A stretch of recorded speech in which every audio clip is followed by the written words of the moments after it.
Hi, Aperio is a nonprofit consulting firm with a vision for a world in which everyone can thrive. We exist to unleash the power of communities to drive change by dramatically expanding resources for nonprofits. Day to day, we work alongside community leaders and fundraisers to develop simpler, faster, and smarter ways to generate the revenue for nonprofit missions. Our client services provide strategic advisory, hands-on support, and embedded fundraisers to organizations nationwide. As a firm created to drive change, we are thrilled to be hosting this event series with New York University.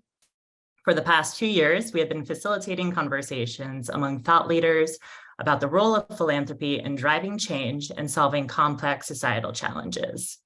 Today's event will address this key question our community has been asking. How do we respond to crisis? Now it's my pleasure to introduce our co-host, Michelle D'Amico.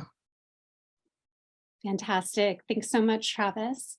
Hi, everyone. My name is Michelle D'Amico, and I'm the Director of Continuing Education and Public Programs at the NYU SPS Center for Global Affairs, or CGA. Since its founding, our goal at the Center for Global Affairs has been to prepare global citizens to make a positive impact in the world. We do this through a variety of activities, including our 2 graduate programs, one in Global Affairs and another MS in Global Security, Conflict, and Cybercrime. We also offer a wide variety of skills and knowledge-based continuing education courses and offer public events such as this that expand upon the timely topics we cover in our classroom. We are very proud to be home to the George H. Heyman Jr. Program for Fundraising and Philanthropy. Through our open enrollment courses and certificates in fundraising and digital fundraising, we offer professionally oriented education programs for those looking to enter or grow within the field of fundraising. Courses are taught by practitioner faculty who bring their vast expertise, experience, and networks to the classroom. We'll send out a follow-up message to all attendees, so please feel free to reach out to us with any questions you may have. Additionally, today we've reserved some time at the end of today's event for Q&A from the audience, so please be sure to submit your questions via the Q&A tool. Now I'm delighted to introduce you to today's moderator, Chloe Demrovsky. Chloe serves as CEO and founder of the Disaster Recovery Institute and is a senior contributor to Forbes magazine and is frequently featured expert in many broadcast and print news outlets. I'm also very happy to share that she's an adjunct faculty member here at the CGA and teaches a course on private sector partnerships. Chloe, the virtual floor is all yours. Thank you so much for that kind introduction, Michelle. Thank you to Aperio and also to NYU for having me today. I'm delighted to be here with you for this very important conversation. So today we will explore how philanthropists and fundraisers have been and should be approaching recovery efforts in response to crises, both environmental and humanitarian. So in order to set the stage first with my distinguished panelists, we'll begin by discussing what the term crisis response means in the context of philanthropy. Then we'll discuss the big question, how do we actually get this done? Finally, we'll give you an opportunity to ask questions of our panel. So be sure to be thinking about those, and you can actually input those in the questions and response box as we go. So to begin, it's my pleasure to introduce my distinguished panel. First, we have Jeffrey Correa, who is the Senior Director of Major Giving at International Rescue Committee, where he leads fundraising efforts in major and principal giving. He has previously served organizations like the International Center of Photography, Freedom to Marry, University of California at Santa Cruz, and Ronald McDonald House at Stanford. We also have Amanda Lepof. She is the Executive Director of Fundraising Programs and Operations at the American Red Cross, where she has served since 2003. Throughout her tenure, she has managed the cause marketing program, in-kind donations, employee engagement, and the Corporate Advisory Council. Lastly, we have Maria Lopez-Nun, who is the Deputy Director of Organizing and Advocacy at Ironbound Community Corporation in Newark, New Jersey. She is an environmental justice organizer and plays a large role in activating and uplifting her community while also pursuing policies to address environmental injustice locally, regionally, and nationally. And in 2021, she was appointed as a member of the first White House Environmental Justice Advisory Council. Welcome, panelists. So we're going to start with a quick kind of round robin question to set the stage, as I mentioned. First, I'd love you to share a little bit about your perspective on what crisis response means to you and what are you working toward. Jeff, why don't we start with you? Thank you so much. Really a pleasure to be here with all of you. Just sort of quick introduction, my name is Jeffrey Correa. As was previously said, I'm at the International Rescue Committee. For those of you who don't know the IRC, we help people affected by humanitarian crises, including the climate crisis, to survive, recover, and rebuild their lives.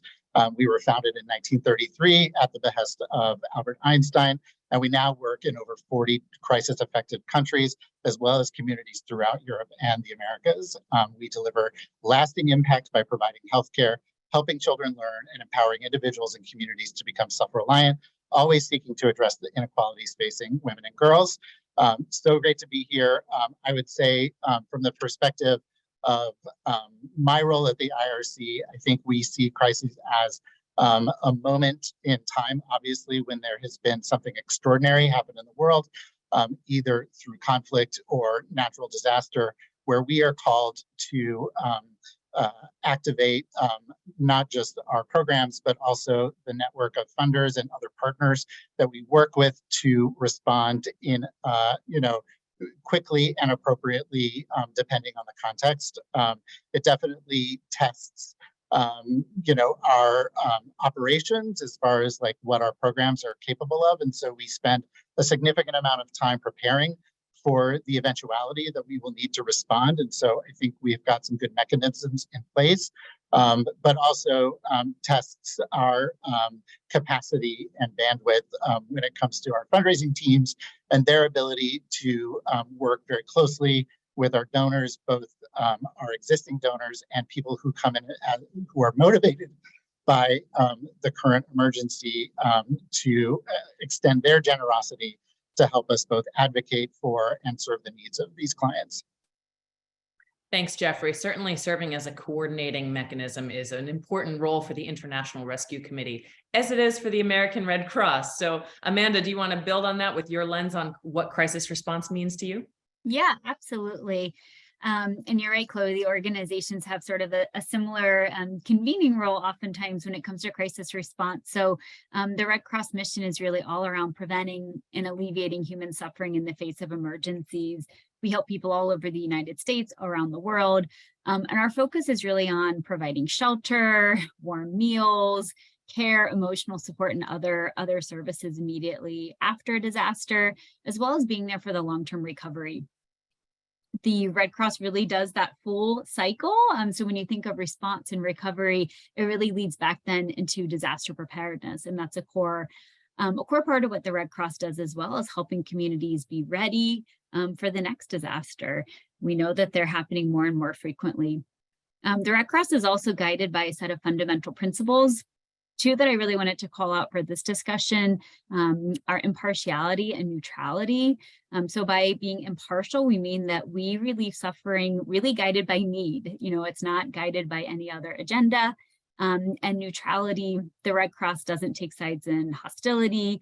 We're not political, we're not religious. And those core values and fundamental principles really guide what it means for the Red Cross to participate in crisis response. Yeah, it's amazing. We sort of operate in that totally nonpartisan, neutral, impartial space as well. And it seems to be the last bastion of that in the world. So we're grateful to sit there. Maria, you work on a different level, much closer to the community and locally focused. So can you talk about what crisis response means for you at Ironbound? Yeah, absolutely. It is interesting being in this conversation, hearing it from 50,000 feet up. But for Ironbound Community Corporation, we've been around for 54 years, right? We were actually started as a child care center for women who didn't have a place to leave their children. And our organization has evolved because there were explosions in our communities because of mismanaged chemicals. And essentially, environmental disasters were happening in our community. Now that we've seen an accelerated pace of climate change and sea level rise, increased rainfall, we're dealing with crisis as it pertains to natural disaster or human-made disaster, really, more frequently, where after 10 minutes of rain, our neighborhood will flood, and we often have to, send in the fire department to rescue people. Our neighborhood actually gets cut off from the rest of the city and from emergency services during increased rainfall events. So one thing we've learned here at the local level is how to, and we try to show other communities across the country is how do people get prepared in place, right? We need anchor institutions who are actually there. Like, we don't have a system or infrastructure that we have to kind of call in. We're already on the ground. We have the pre-existing relationships. We know where our neighbors are, and we could respond to the increase in disaster more, faster and in a more culturally competent way.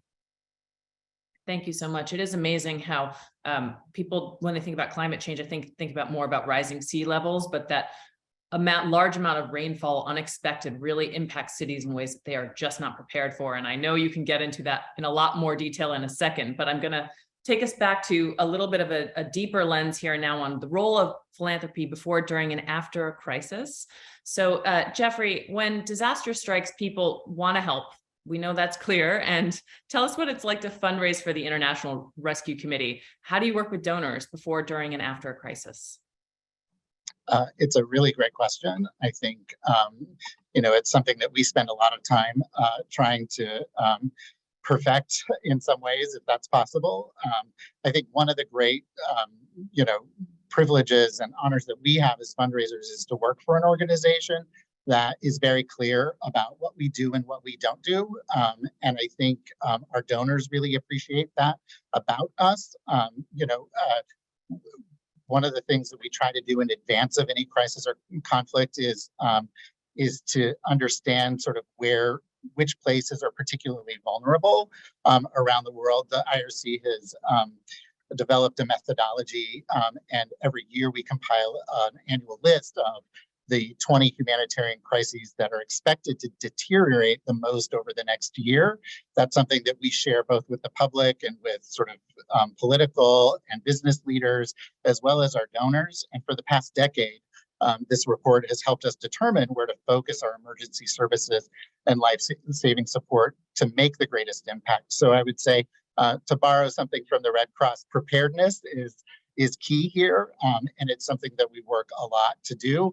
That includes, doing the early and often work of developing the deep and trust-based relationships with our donors, both to educate them about what the IRC does, both sort of on an ongoing basis, but I think especially when there is an emergency, and to sort of walk them through the different parts of the organization and how they function in such ways.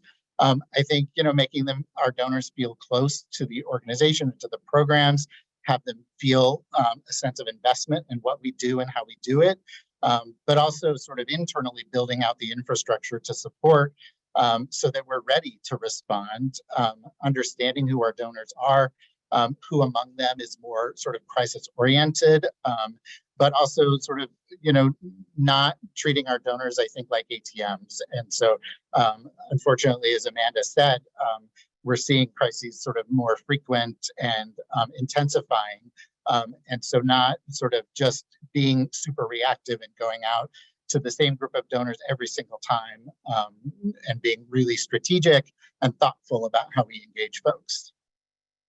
Yeah, absolutely. I think we're all familiar with the kind of barrage of text messages and emails after a crisis occurs, and that's all very important. And when it comes from trusted institutions like IRC or the Red Cross, or our local community nonprofit that we know in our community, we're more likely to say, okay, yes, even though we're probably facing crisis after crisis and getting a little bit weary of it. So Amanda, I'd love you to expand a little bit on that and talk about how it is so much about preparedness. Like Jeff said, it's not just about that response after a disaster.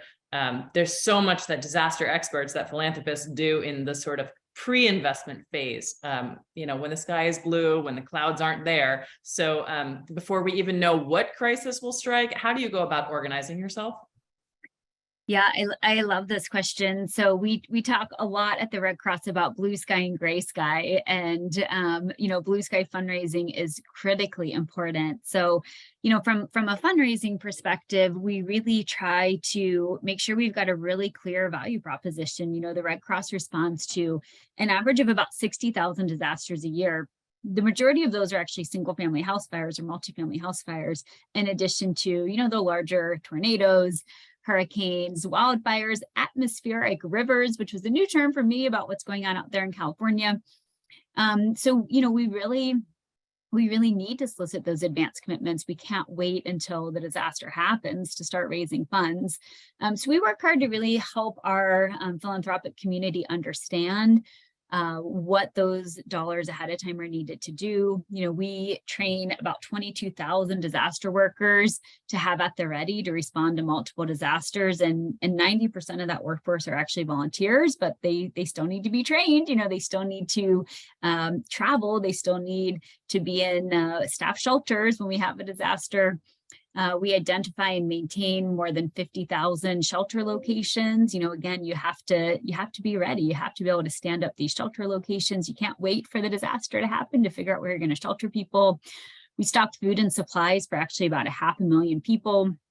We maintain 300 emergency response vehicles. We need to invest in technology to do all of these things. So, you know, as a nonprofit, you really have to make sure that you're building your case for support and you're articulating to your donors what the needs are ahead of time, and that you have a value proposition. So we actually have a very successful corporate pre-investment program for disaster called our annual disaster giving program. We invite these companies to invest in the Red Cross ahead of disaster, but then we provide a really robust slate of benefits to them to say, you know, in sort of recognition of that pre-investment, we're going to make sure that you're getting access to information. We're going to make sure that you're getting a lot of recognition when the disaster happens. So meeting kind of that value proposition for the company. Our corporate partners need to they need to be showing their customers and their employees that they are responding to disaster. So it's really about, you know, those shared values and meeting your donors where they are. So pre-investment is critically important, though. It's amazing how much planning goes on behind the scenes, and it's so valuable to have that work in place so that when something happens, you can really just build those shelters and go. You know, we're certainly grateful for that.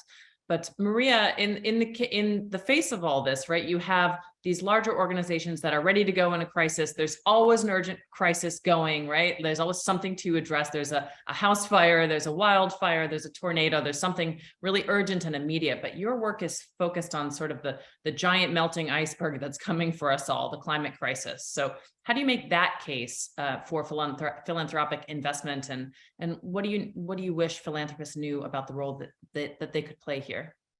Yeah, absolutely. I mean, one thing is, yeah, we're almost always overwhelmed, right? When disaster does strike the local community. I think that's why it's important to figure out wherever you are, who's local, right? Like, who is the local community?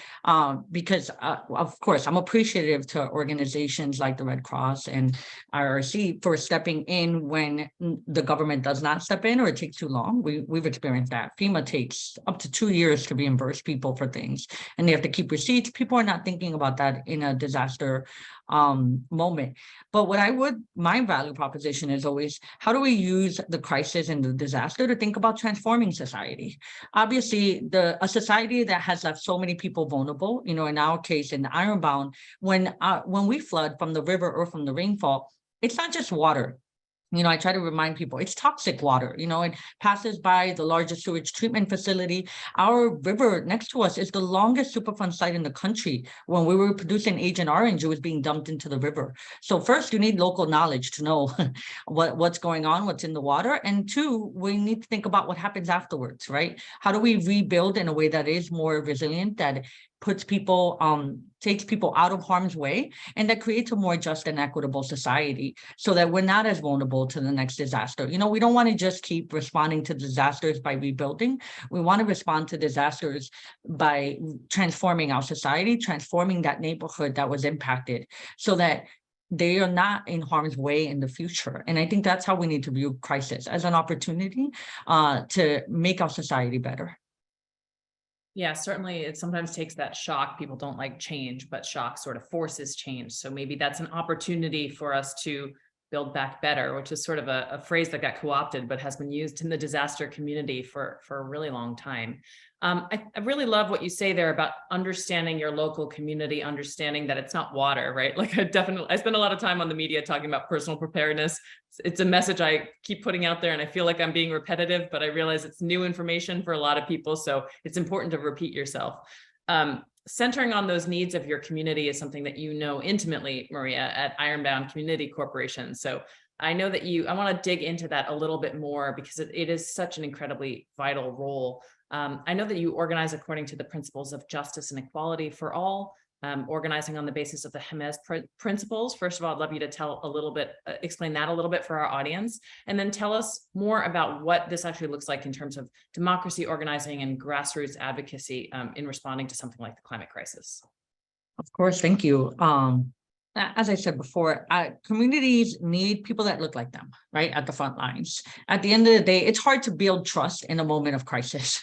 So that's why organizations like ours, Ironbound Community Corporation, it's so important because we do bridge the gap between government, big national organizations, and the communities that anyone is attending to serve. Because we have the best of intentions, but when you come in and we've never seen you before, right? It creates a moment of, whoa, I'm not sure if I can trust this, or even awareness, right? Like oftentimes government and big organizations don't have the ability to disseminate the information that the resources are even available. So I think, the local organization plays that critical bridge building role.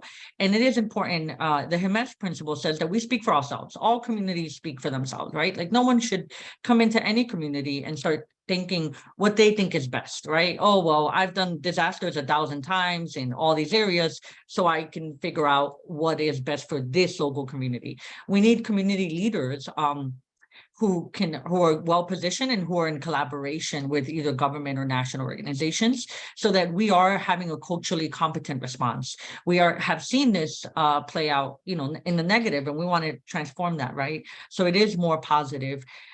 So that we don't leave communities worse off, because after disasters, so often, there's such a scramble for resource, such a competition for resources, that it does divide communities. And so with thinking about democratic organizing and keeping the grassroots at the center, we think about who already has established systems that we can plug into and that we could collaborate them and maybe pass resources through trusted messengers on the ground, so that the community is more likely to access them, and it doesn't create a competitive environment when there's already so much stress from the crisis. We want to minimize it and be as harmonious as possible. And I think you can only do that by figuring out who is the trusted party on the ground already. They've already been there, and sometimes we don't know them until disaster strikes, but it's important to figure out who's going to be your best ally and your best messenger on the ground. Maria, you make an incredibly important point. People really, especially when they're in that panic mode, when they're going to the basement and they're not thinking clearly in panic, and they just want to go to a local trusted messenger, someone who they've talked to before, who they feel comfortable getting a hug from, and they need to know what's happening. So then on the other side of that, Amanda and Jeffrey, a lot of the donor community is looking to all of you, and they're saying, well, I don't have time to look at that. There's a crisis that's happening. I don't know who the local community players are. You serve as that sort of the funnel, and you're expected to know those local faces and organizations that you can tap into. And we've just faced a really terrible example of this at the global level, which is the war in Ukraine. Certainly everyone wanted to respond to that in crisis, and they were giving and they were trusting and looking to organizations like yours to find a way to build that on that community-centered response and to support it. So why don't we start with you, Amanda, and then Jeffrey can add your perspective on how you try to emulate and support what Maria's doing in a community that is not your own home base. Yeah, great question. And this has really been something I've learned a lot about since joining the American Red Cross. But the American Red Cross is actually part of this much larger international Red Cross and Red Crescent movement, which is a worldwide humanitarian network with activity and presence in nearly every country in the world. And this Red Cross movement is actually made up of 3 different parts. So we've got our International Federation of the Red Cross. That's a coalition of individual national societies, and the IFRC, or the International Federation, is headquartered in Geneva. And they're really coordinating humanitarian assistance in peace times. So they provide assistance to refugees outside of conflict zones, and they're coordinating that disaster relief when outside of conflict areas. And then you've got the International Committee of the Red Cross, or some of you might know that as the ICRC. They're an independent, neutral organization.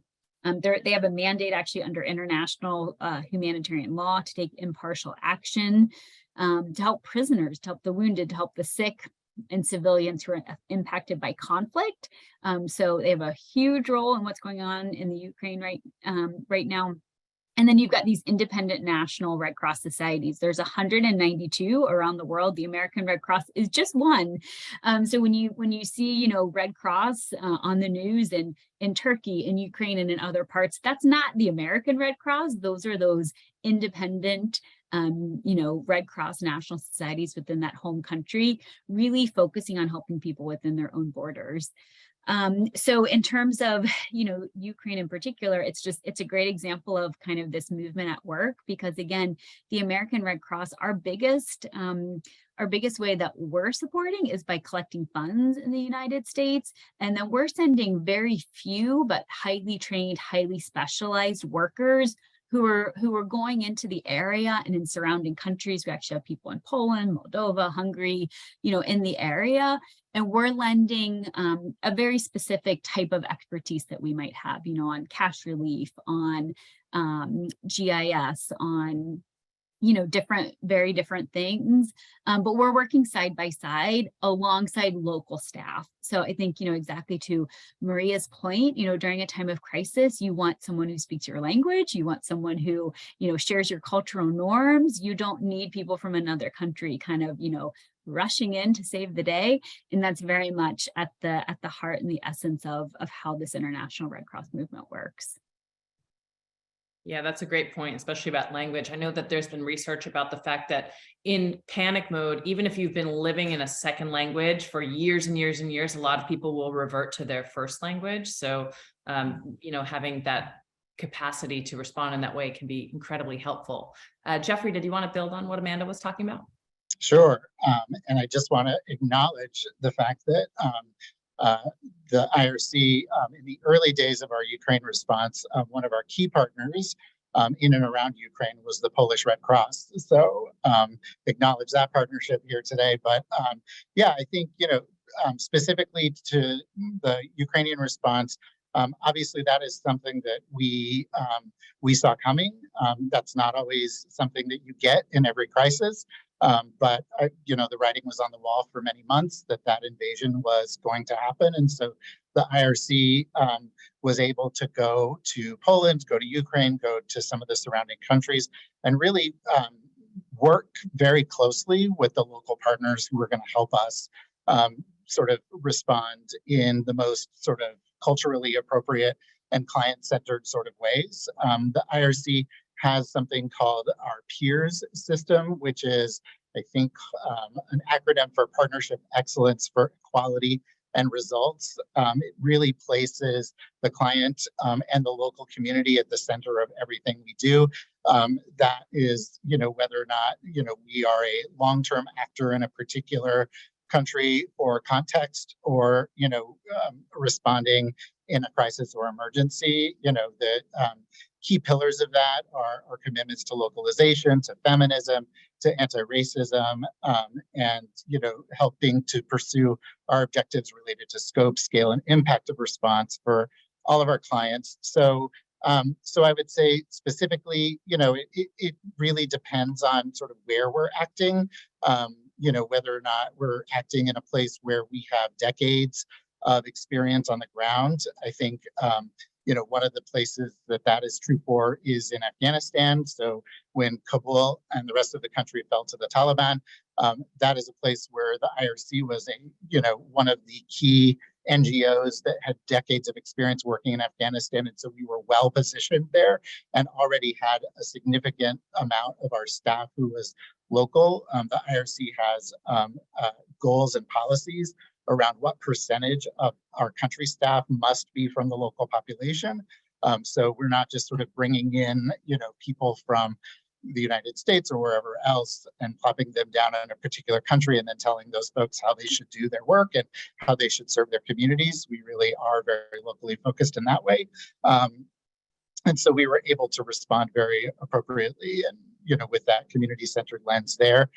Ukraine was a place that we hadn't done work before. And so for us, it was really going in and doing that deep work of talking to the different local actors, really understanding very clearly what our unique value add was to that particular context, and not trying to recreate things that other organizations were already doing. And so a significant amount of the work that we have done in Ukraine and around Ukraine has been through partner organizations.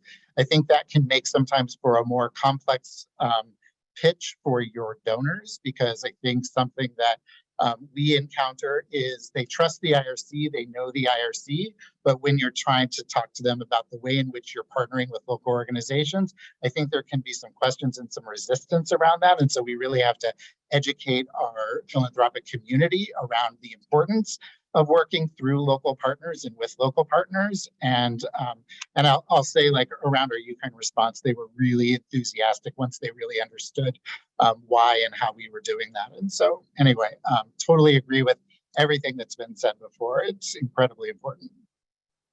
Thanks for that, Jeffrey. I just want to remind people, like Michelle did in the chat, that you can already start inputting your questions into the Q&A tool. We've already started getting a lot of great audience questions. I have a couple more, and then we'll turn to those. So don't lose. This is your chance. Before we move on to that, we've talked a lot about the crisis response and the coordinating and all of that, but starting back to you, Jeffrey, we're certainly hearing about new crises all the time. There was Ukraine, and then there was the earthquake in Turkey and Syria. Of course, lots of organizations, especially like yours, worry about donor fatigue. Is that real? And what do you do to mitigate it? I think it's certainly a danger. I'm not sure, to be honest, how real it is. I think we are just being super thoughtful about, when we talk to our donors, what we say to them, how we invite them in around a particular emergency response. To Amanda's comment previously about pre-positioning, I think, we have something at the IRC called the Crisis Response Fund. And so that is something that we invite our more sort of crisis-oriented donors to invest in on an ongoing basis, so that we're able to deploy those resources flexibly and immediately upon the onset of a crisis. And so, an example of that recently is with our Turkey and Syria response. Northwest Syria is a place that we've been for 12 years now. When the earthquake hit, a unique element to that particular emergency is many of the people who were our staff members suddenly became our clients. And that is something that we had to adjust to. I'll just say, incredibly inspired and moved by those individuals, because, they basically very quickly made sure they were safe and that their families were safe, and then went right back, to serving the rest of the communities that they were in, which was just incredible. But we were able to deploy $4 million immediately out of our crisis response fund to support the teams on the ground in Turkey and Syria, which was great. And something that we were able to go immediately to the donors who had supported the crisis response fund and let them know what the impact of that support was going to be. So I think, one thing that we talk a lot to our fundraisers about is, they have a strategy for their donor engagement, right? And I think the thing that we don't want to see is for them to completely throw their strategy to the side when a crisis happens, right? It is a moment to connect with our donors. It's a moment to engage with them, but this may not be the right, ask for them at that particular time. It may not be the way in which they see themselves engaging with your organization. So I think we have to invite them in. We have to tell them what we're doing, but then sort of really leave it open to them to how to respond. I think obviously this is a moment where we have the responsibility to advocate for the people that we serve within the communities that have the power and the ability to support their needs. But we can't, I think, sort of, just have our donors perpetually in reactive mode. And so I think, again, just being super thoughtful about how we communicate around that. Yeah, it's absolutely a tricky balance. The human heart knows no bounds, but the wallet might. And so it's challenging to get that balance right. Amanda, how do you address or I guess mitigate the threat of donor fatigue? Yeah, I'm with you both on this one, that I think the culture of philanthropy in this country is just so embedded, and people are continuously bowl me over with how generous and how they continue to be willing to give. It's, sometimes I think maybe we have information fatigue and news fatigue, that people get maybe a little bit, it's hard to see so much suffering in different disasters, but people do seem to be continuously willing to give to help others, which is just incredible and awe-inspiring. But, I think really similar to what Jeffrey was saying, you have to just respect your donors where they are, and you have to keep sending information. You have to keep letting people know, about opportunities to support, opportunities to give back. We have a bit of an interesting, I think, budgeting model at the American Red Cross, where we actually kind of stand up event budgets every time there's a disaster. So you have your core operating funds, but then every time there's a disaster, that adds incremental expenses. And so you can just have really transparent conversations with your donors. You've maybe pre-invested, or you've done that blue sky investment, back to that word before, but now we're in gray skies. And so, we're looking at an additional $5 million or $20 million or $50 million, depending on that episode. And the ideal is that you've got close enough conversations with your major donors and principal donors that you can have that level of transparency. And so many donors really want to be part of solving problems. And when they see that gap and understand why you have that gap, it's an easier conversation. So I think just that transparency and open two-way conversation is very important. Yeah, messaging is certainly key. Maria, I know that you could probably share a thing or two about donor fatigue, but you also have this front line with your staff. And I'm curious about, how can you best support your staff and your volunteers when they're working on crisis response? Because burnout is real. So what do you do there? Yeah, it is incredibly difficult because, where our homes are getting flooded too, we can't get out of the neighborhood. And oftentimes our families are asking, where are you? When, we saw that a lot during Sandy, during Ida, like the neighborhood turned into a river and a lot of staff were stuck inside, right? So we're like, or even during the COVID pandemic, the housing crisis, people calling at all hours of the night feeling like they were about to be evicted. Crisis happens in so many different ways. So I don't want to lose sight of it. It's not always natural disaster. So yeah, it is really difficult to have staff that are going through the same situations as the community we're serving. That does have its benefits, right? Like there's increased empathy, a real deep understanding of what people need. So we try to remind everyone, just take a break, tap out when you need to, and trust that the rest of the group will have it, will have your back. It is important, and I think a big driver for the staff, that it's their neighbors, right? Like they know exactly the names and stories of the people that we're serving. And we try to pull in the community of feeling like, who is doing better? Come help us, right? Like we do definitely depend deeply on volunteers and being able to call them in to support us, right? Like we show up for our community, and we have found that our community shows up for us as well. But I'll be honest, most of the times that self-care piece is, it's delayed until after the disaster, right? So making sure that after the crisis moment is over, that there's ample time to take time off, to disconnect, and to recharge and reconnect with our families. Because I understand that we see the staff frontline responders, but I see their families who are supporting them in their absence in these times of crises. Absolutely. When you're mission driven, it can be so much harder to disconnect and recharge and really take that time and not feel guilty about doing it. But you can't do it forever.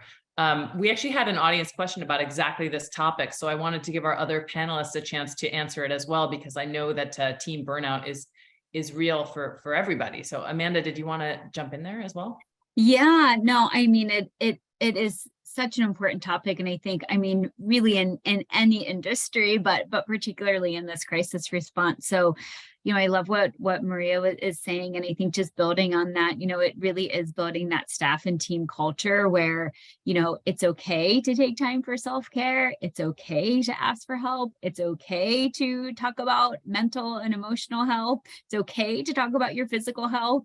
And, I think as leaders, then it really comes down to leading by example and, making sure that people see, there might be a day where you say, today I need to take a break from 5 to 7. I need to have dinner with my family. I need to reconnect. I need to recharge. The work's still going to be here, maybe after I put my child to bed or when I get up early in the morning, but you've got to be, I think, really vocal and set that example for people. I do, a lot of meetings where I'll say, I'm not going to be on camera because I'm taking a walk during this call or this meeting, because I have to prioritize my physical health. And I think just, being teammates and leaders where we show people it's okay to do those things. You don't get in trouble for doing those things. You have to empower people to take care of themselves, because, with the increasing disasters and emergencies, what Maria was saying about taking time off after the disaster, sometimes there isn't the time because we're going just continuously from disaster to disaster. So I think it's a real challenge for all of us, and particularly for leaders at these organizations. I'm taking notes. Take time off to take my go visit my mom and bring her grandson. So I want to move on to audience questions here, and there's a big one to start us off. So I think probably all of our panelists could touch on it a little bit, and we've started, but we can always go deeper on this one. So if we look to the future and think about conflict and climate being drivers for future crises, how can we ensure philanthropy responds in a way that is sustainable rather than episodic? Jeffrey, do you want to start? Sure. Yeah, happy to. It's a very big question, and I'm not sure I have any of the right answers on this, but I think one of the things that is true is that the climate crisis is an increasing driver for displacement around the world, and whether that is because of natural disasters or drought or other things like that, or conflict that is exacerbated by the climate crisis. And so it is something that our clients are feeling the brunt of. Obviously, we know it's typically the most vulnerable populations that are that are experiencing the climate crisis in the most severe ways. That is both true here domestically, but also around the world. And so, it's something that we talk to our donors about quite a bit, just because I think it's on their minds. But, we're not, as an organization that's not sort of actively engaged in the ability to solve the climate crisis, I think it's just something that we have to keep on people's radars as much as possible. We do have, within our research and development or research and innovation center here at the IRC called the Airbell Impact Lab, a few different projects that we're innovating on right now. One of those is sort of climate resistant agriculture, and so developing climate resistant